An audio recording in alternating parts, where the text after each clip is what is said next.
Hello, good afternoon, good evening, good morning to everyone. Um, my name is Krishna Nacha, and I'm glad to be a part of this fantastic event. At the outset, I hope everyone is staying safe and doing well. These are clearly unique times for us, both from a personal as also from a professional environment perspective. Obviously, none more so unique than the pandemic.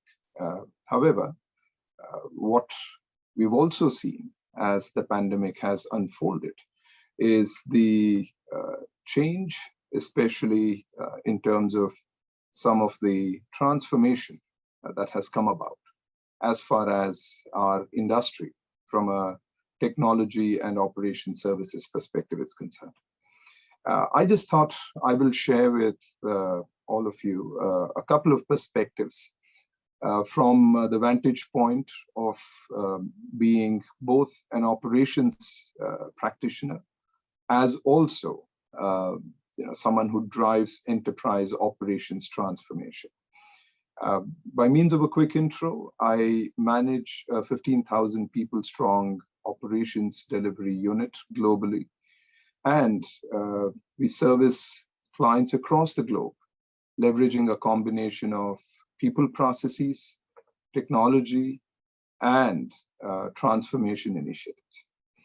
So the one thing that I get asked quite often is, what exactly is transformation?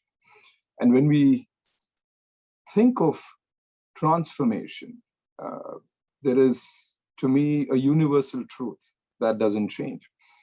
Whether it is to do with employees, whether it is to do with the processes, front office, mid office, or back office, or engaging with customers and transforming products.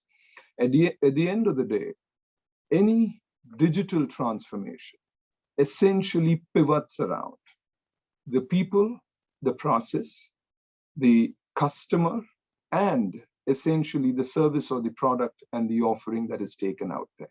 This is a truth that hasn't changed, whether it is going back to the pre-internet era without the digital to the transformation, or what we currently experience in our daily lives right now. But before we even get to talking about digital transformation, I think in the last 5 or 6 years, we've actually seen a new version of what entails digital transformation come to be. And I thought I will start talking about that first, because that has really a bearing on how we go about implementing the change that we see. To me, digital transformation, specifically digital in the transformation, is more than just technology.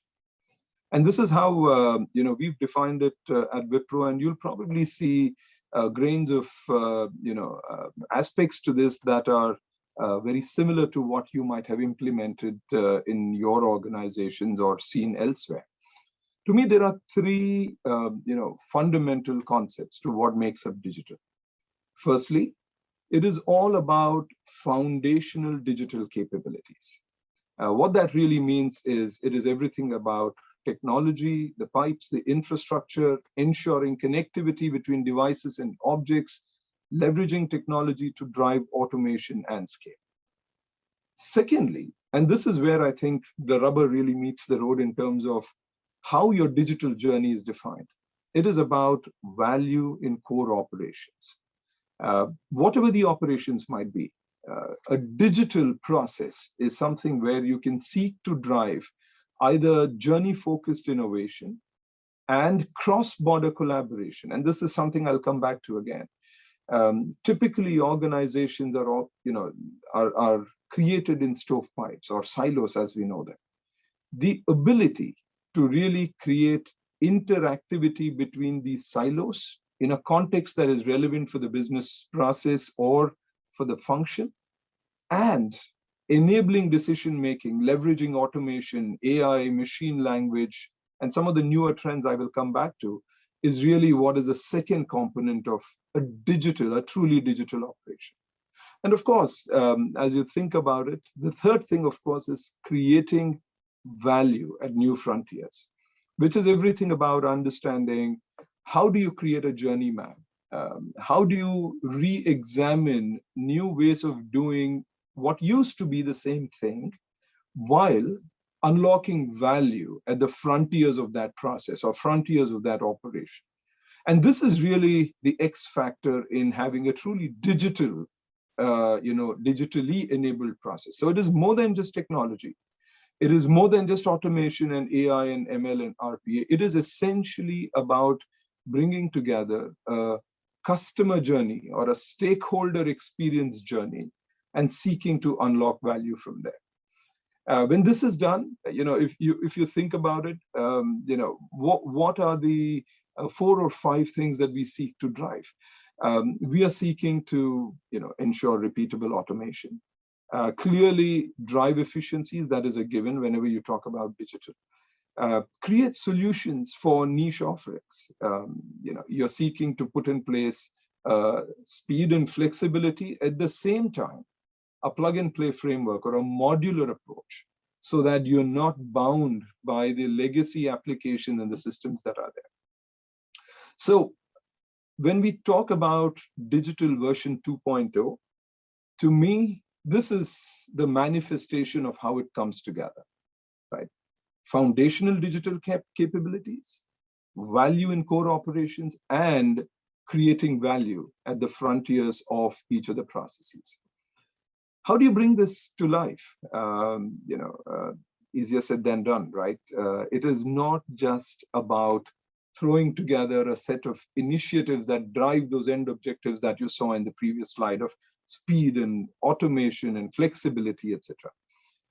To me, and we've implemented this very successfully with some of our partners like Newgen and many others. But to me, the critical aspect, if any of you as practitioners are looking at putting in place digital transformation, is essentially what we call a bifocal approach. Think of it as an inside out and an outside in framework to driving this initiative, with the end goal, of course, of building what we call smart operations, right? What you see on the right side of the screen. The inside out aspect, or the initiatives, interventions that you can bring, are what you see as the 2 tines of the fork sitting on the top, right? It is about marrying domain, marrying an understanding of the process, along with a bunch of technology initiatives, process harmonization, change management, automation leveraging technology, etc., while bringing to the table the outside-in perspective of reimagining that journey that I alluded to earlier. How can we redesign the process? How do we actually reimagine, eliminate, re-engineer the process before we even start trying to transform it? How can we create digital lighthouses so that we are not indulging in capital-intensive experiments, is the approach that one needs to take. At the end of the day, once that is done, you do need change management. You do need a transformation office. And this is another interesting thing. Many organizations that implement these transformation programs do not invest enough in creating a transformation charter and a transformation office with very specific agenda that they need to have. And the smart operations in itself needs to be created as little sets. So an inside out and an outside in approach to transformation in order to drive the high velocity, lighthouse based, experiment led initiatives is, in my mind, the new version of digital transformation 2.0. Before we move on to talking about what are some of the things that I see as at the bleeding edge of this transformation, I just thought I'll share with you what we are beginning to see and what some of the pundits out there call out as the top trends in transformation. Some of them have been there for some time, nothing very, very different. But at the same time, some have probably become even more prominent, even more critical as we see this transformation wave coming. Clearly, of course, customer data platforms are more important than ever before, pandemic or otherwise, including cybersecurity. The data is the fuel for any business. In fact, I was reading an interesting statistic another day that apparently it's estimated that US businesses alone lose on an average about $3 trillion of business spend through bad data, either in the form of lack of decision-making capability or poor investments and the like. The other interesting trend, unfortunately, is the need for enhanced cybersecurity. With the world going virtual, with everyone probably operating remote and not necessarily all the time behind enterprise strength, corporate firewalls, there's been a significant increase in cybersecurity attacks. It's estimated anywhere between 300 to 600% is the increase in cybersecurity just during the first half of last year's pandemic-led lockdown. Hybrid cloud, many of the technology practitioners in this group would be familiar with it. The move from software as a service on one hand or on-prem to the, on the other, to really a hybrid private and public cloud is clearly the way to go with increased computing power. And some of the biggest names, whether it's the Cisco's, the AWS's, and the Microsofts actually have really made this available to all of us, both as consumers and as corporate citizens. One talks about AI democratization, and I think this to me is really not a future trend. It's been there for some time. It's already there in our daily lives. Think of all the Netflix that we watch and the curation that happens. When based on the 10 shows that you watched just the day before versus what you watched a week ago, there is a change that you see in the carousel that comes up. So AI is truly more consumer-led, and that to me makes it ubiquitous. It's something that is out there. An area which I thought we will touch on a little more in detail, because I think this is very relevant to both this forum, this event, and what we see happening is the low-code, no-code aspect of how development of applications itself is happening. 5G is a given, as is data analytics. Connectivity and insights are always going to be the bedrock of how decisions are made. Now, just before I move on to the couple of aspects which I thought are relevant, especially around the low-code, no-code, which we think is really out there. It's also proven in terms of this hype cycle curve that you see. Internet of Things, still, while it's been around for the last 5 or 6 years, I think it's clearly catching on in a big way. So you buy your Tesla car, the manner in which it's completely not just sensor-based, but camera sensor-based. And the fact that the car can park itself when you walk or saunter into your house, on your driveway, or for that matter, what you see when you push your shopping cart in a supermarket through an RFID arch, and it calculates the actual value of the content is proof of that. From a corporate deployment perspective, a couple of things that we are very clearly seeing is the agent assist solutions, and more importantly, the self-service solutions that are coming up. And this kind of ties into the earlier point I made about low code, no code. Now, low code, no code. Many of us would be quite familiar with this. Think of this simply as products and cloud services for application developers, which use, as we know, visual and declarative techniques. What's the beauty of this? It offers what you see is what you get environment. Essentially, it provides a usability which has pre-built plugins and ready layouts that can be dragged and dumped. The biggest advantage, at least to me, is the data integration. In fact, I didn't realize that this was low code, no code when we were actually designing a small website that my daughter at school was supposed to do as a part of a project. And then you quickly realize that all the engineering coding that you did really doesn't need to come in at all, because all you're doing is drag and dump, where the business data is not sitting in the databases, but it is actually sitting in those little modules that you're doing. And clearly, the biggest advantage of this is that it accelerates application development. Here's some interesting data for you, for those of the IT players out there, or those who are still embedded in the legacy codes, etc. I think this is clearly something which is on in a big way. There's enough data to show that not only is it on the rise, but that it provides significant benefits. In fact, it is estimated that on an average, in most organizations, about 15 to 17% of the population of the developers or the IT teams or the business users are actually leveraging this for automating workflows. A similar 15% is probably using this for creating new applications.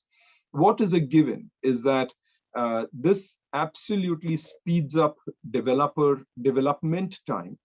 It brings in productivity of a nature that has not been thought about. But equally critically, given the talent marketplace shortage from a developer's perspective, this is an area which makes development, or makes all of us corporate developers of sort. You don't need to necessarily learn coding. So clearly, the low code, no code is here to stay. And we think, tying it back to the self-service areas that I believe are at the forefront and reaching maturity, and tying it back to the ability to create the digital transformation 2.0, where you don't necessarily have to do capital-intensive technology projects, this is clearly the way to go for organizations. I'm not going to spend too much time on this, other than to call out what we think are some of the most common use cases that one sees on LC&C, and these are real. What I do want to, however, call out is, if you really think about it, what this enables you to do is it makes it platform agnostic, right? Basically, it is agnostic to whether it's a mobile, the web, or the desktop. Gone are the days when you needed to recode something or have a completely different database that would actually gather information. Second, as I mentioned, it basically makes us all citizen developers, right?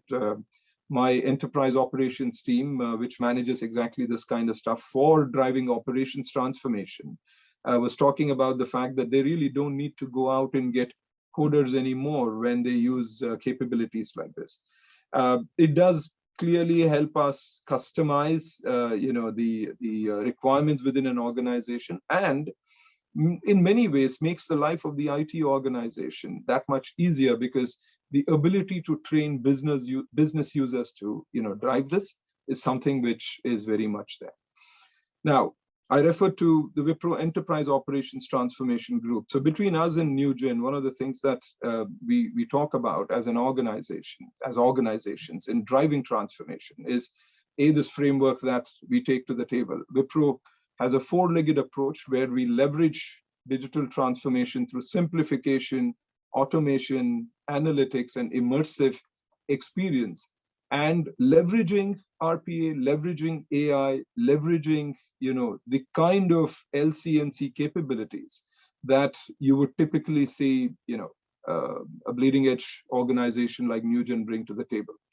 Many of you would be very familiar with this automation platform.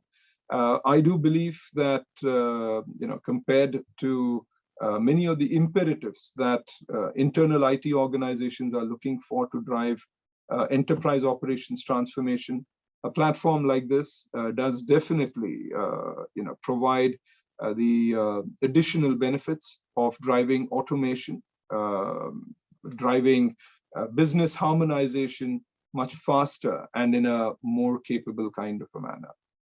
In a nutshell, if you think about it, we've talked about digital transformation 2.0, beyond, which is beyond more than just foundational technology capabilities. It is about value at the frontiers and value at the core of the operations. Some of the new trends, including the democratization of AI, as also the rise of low code, no code. But at the end of the day, any form of digital transformation is fundamentally dependent on change management. And that is easier said than done. More than anything else, even as technologies develop and move on, it is imperative to have a very strong change management platform as you embark on any transformation initiative. Both change at a cultural level and change at an operational level. And I just thought I'll leave you with this, as they say, all of us seek to disrupt, but at the same time, disruption is something which needs a fair amount of, cheerleaders. It at the same time has some naysayers. Identify the naysayers and figure out how you need to manage the change. Thank you very much and hope you have a fantastic rest of the event. I look forward to interacting and meeting with you at any time possible. Thank you.